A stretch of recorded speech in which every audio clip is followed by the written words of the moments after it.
Hello everyone, welcome back to Awesome GK YouTube channel.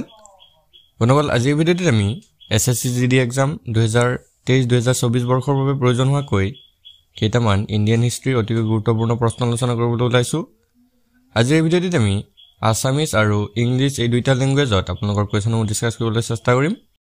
আপোনালোকে হয়তো সকলোৱে গম পাইছে যে এইবাৰ SSC GD এক্সামটো আছামিজ, ইংলিছ, হিন্দীৰ লগতে আৰু কেইবাটাও ল্যাঙ্গুৱেজত অনুষ্ঠিত হ'ব। সো আপোনালোকে ভিডিঅ'টো শেষলৈকে ভালদৰে চাই থাকক। তো আজিৰ ভিডিঅ'ৰ প্ৰথম কোৱেশ্যনটো হৈছে When was the Constituent Assembly formed? সংবিধান সভা কেতিয়া গঠন হৈছিল? মনোগলে কাৰেক্ট আনসাৰটো অপচন এ ইন ডিসেম্বৰ 1946 1946 চনৰ 6 ডিসেম্বৰ তাৰিখে সংবিধান সভা গঠন হৈছিল। নেক্সট কোৱেশ্যনটো হৈছে When was the first meeting of the Constituent Assembly held? সংবিধান সভাৰ প্ৰথমখন বৈঠক কেতিয়া অনুষ্ঠিত হৈছিল? কাৰেক্ট আনসাৰটো অপচন এ 9 ডিসেম্বৰ 1946 1946 চনৰ 9 ডিসেম্বৰ তাৰিখে নতুন দিল্লীত সংবিধান সভাৰ প্ৰথম বৈঠক অনুষ্ঠিত হৈছিল। নেক্সট প্ৰশ্নটো হৈছে Who was the provisional president of the Constituent Assembly? সংবিধান সভাৰ অস্থায়ী সভাপতি কোন আছিল? কাৰেক্ট আনসাৰটো অপচন বি ডক্টৰ সচ্চিদানন্দ সিনহা। সংবিধান সভাৰ অস্থায়ী সভাপতি আছিল ডক্টৰ সচ্চিদানন্দ সিনহা। নেক্সট প্ৰশ্নটো হৈছে Who was the elected the permanent president of the Constituent Assembly? সংবিধান সভাৰ স্থায়ী সভাপতি কোন নিৰ্বাচিত হৈছিল? মনোগলে কাৰেক্ট আনসাৰটো option C doctor Rajendra Prasad. সংবিধান সভাৰ স্থায়ী সভাপতি হিচাপে ডক্টৰ ৰাজেন্দ্ৰ প্ৰসাদ নিৰ্বাচিত হৈছিল। নেক্সট প্ৰশ্নটো হৈছে Who was appointed the chairman of the drafting committee of the Constituent Assembly? সংবিধান সভাৰ খচৰা সমিতিৰ অধ্যক্ষ কাক নিযুক্তি দিয়া হৈছিল? মনোগলে কাৰেক্ট আনসাৰটো অপচন এ ডক্টৰ ভীমৰাও আম্বেদকাৰ। সংবিধান সভাই 1947 চনৰ 29 আগষ্টত ভীমৰাও আম্বেদকাৰক অধ্যক্ষতাৰ এখন খচৰা সমিতি গঠন কৰিছিল। নেক্সট কোৱেশ্যনটো হৈছে When was the Constitution of the Indian Constituent Assembly adopted? ভাৰতীয় সংবিধান সভাৰ সংবিধান কেতিয়া গৃহীত হৈছিল? কাৰেক্ট আনসাৰটো অপচন ডি অন 26 নৱেম্বৰ 1949 1949 চনৰ 26 নৱেম্বৰ তাৰিখে ভাৰতীয় সংবিধান সভাৰ সংবিধান গৃহীত হৈছিল। নেক্সট প্ৰশ্নটো হৈছে When did the Indian Constitution come into full force? ভাৰতীয় সংবিধান কেতিয়া সম্পূৰ্ণৰূপে বলবৎ কৰা হৈছিল? ইয়াৰ কাৰেক্ট আনসাৰটো অপচন বি অন জানুৱাৰী 26 1950 1950 চনৰ 26 জানুৱাৰী তাৰিখে ভাৰতীয় সংবিধান সম্পূৰ্ণৰূপে বলবৎ কৰা হৈছিল। নেক্সট প্ৰশ্নটো হৈছে What is called the key of the Constitution? সংবিধানৰ চাবি বুলি কাক কোৱা হয়? কাৰেক্ট আনসাৰটো option A Preamble of the Constitution। সংবিধানৰ প্ৰস্তাৱনাক সংবিধানৰ চাবি বুলি কোৱা হয়। নেক্সট কোৱেশ্যনটো হৈছে Parliamentary system of government is taken from which country? সংসদীয় শাসন ব্যৱস্থা কোনখন দেশৰ পৰা লোৱা হয়? ইয়াৰ কাৰেক্ট আনসাৰটো অপচন ডি from Britain। সংসদীয় শাসন ব্যৱস্থা ব্ৰিটেইনৰ পৰা লোৱা হৈছে। নেক্সট কোৱেশ্যনটো হৈছে The provision of emergency provision in the Indian Constitution has been taken from the Constitution of which country? ভাৰতীয় সংবিধানত জৰুৰীকালীন ব্যৱস্থা কোনখন দেশৰ সংবিধানৰ পৰা লোৱা হৈছে? কাৰেক্ট আনসাৰটো অপচন এ জাৰ্মানী। নেক্সট কোৱেশ্যনটো হৈছে Where is the principle of fundamental right inspired from? মৌলিক অধিকাৰৰ নীতি ক'ৰ পৰা অনুপ্ৰাণিত? কাৰেক্ট আনসাৰটো অপচন ডি আমেৰিকা। ভাৰতীয় সংবিধানৰ 12 পৰা 35 নং অনুচ্ছেদত সকলো মৌলিক অধিকাৰ সন্নিৱিষ্ট কৰা হৈছে আৰু এই মৌলিক অধিকাৰসমূহ আমেৰিকাৰ পৰা অনুপ্ৰাণিত।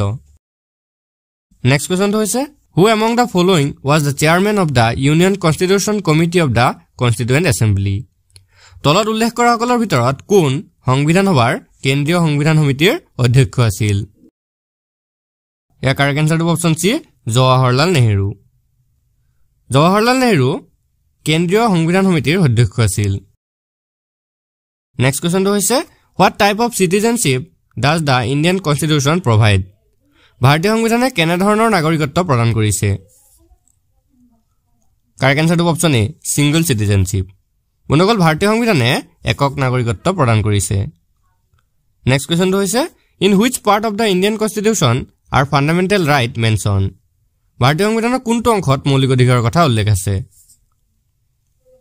কাৰেক্ট আনসাৰটো অপচন বি পাৰ্ট 3 নেক্সট প্ৰশ্নটো হৈছে which fundamental rights are mentioned in article 14 to 18 14 নং অনুচ্ছেদৰ পৰা 18 নং অনুচ্ছেদলৈকে কোনবোৰ মৌলিক অধিকাৰৰ কথা উল্লেখ আছে কাৰেক্ট আনসাৰটো option A right to equality 14 নং অনুচ্ছেদৰ পৰা 18 নং অনুচ্ছেদলৈকে সমতাৰ অধিকাৰৰ কথা উল্লেখ আছে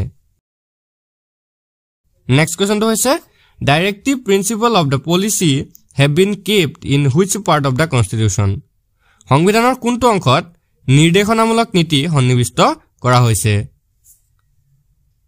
মনোগল ইয়াৰ কাৰেক্ট আনসাৰটো অপচন সি পাৰ্ট 4 ভাৰতীয় সংবিধানৰ চতুৰ্থ খণ্ডৰ অধীনত 35 ৰ পৰা 51 নং অনুচ্ছেদত ৰাজ্যিক নীতিৰ নিৰ্দেশনামূলক নীতিৰ বিষয়ে আলোচনা কৰা হৈছে নেক্সট কোৱেশ্চনটো হৈছে what things are mentioned in the constitution till article 13(6) to 51 সংবিধানত 36 ৰ পৰা 51 নং অনুচ্ছেদলৈকে কি কথা উল্লেখ কৰা হৈছে কাৰেক্ট আনসাৰটো অপচন এ ডাইৰেক্টিভ প্ৰিন্সিপলছ সংবিধানত 36 ৰ পৰা 51 নং অনুচ্ছেদলৈকে নিৰ্দেশনামূলক নীতি কথা উল্লেখ কৰা হৈছে মনোগলে নিৰ্দেশনামূলক নীতিক সংক্ষেপে ডিপিএছপি বুলিও কোৱা হয় নেক্সট কোৱেশ্চনটো হৈছে in which article is the formation of panchayat mentioned কোনটো অনুচ্ছেদত পঞ্চায়ত গঠনৰ কথা উল্লেখ কৰা হৈছে ইয়াৰ কাৰেক্ট আনসাৰটো অপচন ডি আৰ্টিকল 40 40 নং অনুচ্ছেদত পঞ্চায়ত গঠনৰ কথা উল্লেখ কৰা হৈছে নেক্সট কোৱেশ্চনটো হৈছে the provision of fundamental duties is inspired by the constitution of which country মৌলিক কৰ্তব্যৰ ব্যৱস্থা কোনখন দেশৰ সংবিধানৰ পৰা অনুপ্ৰাণিত কাৰেক্ট আনসাৰটো অপচন এ ফৰ্মাৰ সোভিয়েট পূবৰ সোভিয়েটৰ পৰা মৌলিক কৰ্তব্যৰ ব্যৱস্থাসমূহ অনুপ্ৰাণিত নেক্সট কোৱেশ্চনটো হৈছে fundamental duties were included in the constitution on the recommendation of which committee কোনখন কমিটিৰ পৰামৰ্শ মতে মৌলিক কৰ্তব্যসমূহ সংবিধানত অন্তৰ্ভুক্ত কৰা হৈছে কাৰেক্ট আনসাৰটো অপচন এ স্বৰ্ণ সিং কমিটিৰ পৰামৰ্শ মতে মৌলিক কৰ্তব্যসমূহ সংবিধানত অন্তৰ্ভুক্ত কৰা হৈছিল 1976 চনৰ 42 সংখ্যক সাংবিধানিক সংশোধনীৰ জৰিয়তে মুঠ 10টা মৌলিক কৰ্তব্য তালিকাভুক্ত কৰা হৈছিল নেক্সট প্ৰশ্নটো হৈছে where does the executive power of the সংঘ lie সংঘৰ কাৰ্যবাহী ক্ষমতা ক'ত নিহিত হৈ আছে কাৰেক্ট আনসাৰটো option B in the president সংঘৰ কাৰ্যবাহী ক্ষমতা ৰাষ্ট্ৰপতিত নিহিত হৈ আছে নেক্সট প্ৰশ্নটো হৈছে what is the minimum age limit for appointment to the post of president ৰাষ্ট্ৰপতি পদত নিযুক্তিৰ বাবে বয়সৰ ন্যূনতম সীমা কিমান কাৰেক্ট আনসাৰ হৈছে অপচন এ 35 years ৰাষ্ট্ৰপতি পদত নিযুক্তিৰ বাবে বয়সৰ ন্যূনতম সীমা হৈছে 35 বছৰ নেক্সট প্ৰশ্নটো হৈছে how many years does the presidential term last ৰাষ্ট্ৰপতি পদৰ কাৰ্যকাল কিমান বছৰ ধৰি চলি থাকে কাৰেক্ট আনসাৰ হৈছে অপচন এ 5 years ৰাষ্ট্ৰপতি পদৰ কাৰ্যকাল 5 বছৰ ধৰি চলি থাকে নেক্সট প্ৰশ্নটো হৈছে how many representative of the Anglo-Indian committee does the president nominate to the Lok Sabha Anglo-Indian সম্প্ৰদায়ৰ কিমানজন প্ৰতিনিধিক ৰাষ্ট্ৰপতিয়ে লোকসভালৈ মনোনীত কৰে কাৰেক্ট আনসাৰটো অপচন এ 2 Anglo-Indian সম্প্ৰদায়ৰ দুজন প্ৰতিনিধিক ৰাষ্ট্ৰপতিয়ে লোকসভালৈ মনোনীত কৰে next question which emergency provision is mentioned in article 352 352 অনুচ্ছেদত কোনটো জৰুৰীকালীন ব্যৱস্থাৰ কথা উল্লেখ আছে কাৰেক্ট আনসাৰটো অপচন এ নেশ্যনেল ইমাৰ্জেন্সি ৰাষ্ট্ৰীয় জৰুৰীকালীন অৱস্থা 352 অনুচ্ছেদৰ অধীনত যেতিয়া যুদ্ধ বা বাহ্যিক আগ্ৰাসন বা সশস্ত্ৰ বিদ্ৰোহৰ ফলত ভাৰত বা ইয়াৰ কোনো অংশৰ নিৰাপত্তাৰ প্ৰতি ভাবুকি আহি পৰে তেতিয়া ৰাষ্ট্ৰপতিয়ে জৰুৰীকালীন ব্যৱস্থা ঘোষণা কৰে নেক্সট কোৱেশ্চনটো হৈছে how many times has emergency been imposed in India so far ভাৰতত এতিয়ালৈকে কিমানবাৰ জৰুৰীকালীন অৱস্থা জাৰি কৰা হৈছে কাৰেক্ট আনসাৰটো অপচন সি 3 times ভাৰতত বৰ্তমানলৈকে 3বাৰ জৰুৰীকালীন অৱস্থা জাৰি কৰা হৈছে next question in which article financial emergency is mentioned কোনটো অনুচ্ছেদত বিত্তীয় জৰুৰীকালীন অৱস্থাৰ কথা উল্লেখ কৰা হৈছে কাৰেক্ট আনসাৰটো অপচন বি আৰ্টিকল 360 360 অনুচ্ছেদত বিত্তীয় জৰুৰীকালীন অৱস্থাৰ কথা উল্লেখ কৰা হৈছে নাও question number 28 what is the basis for proclamation of national emergency ৰাষ্ট্ৰীয় জৰুৰীকালীন ঘোষণাৰ ভিত্তি কি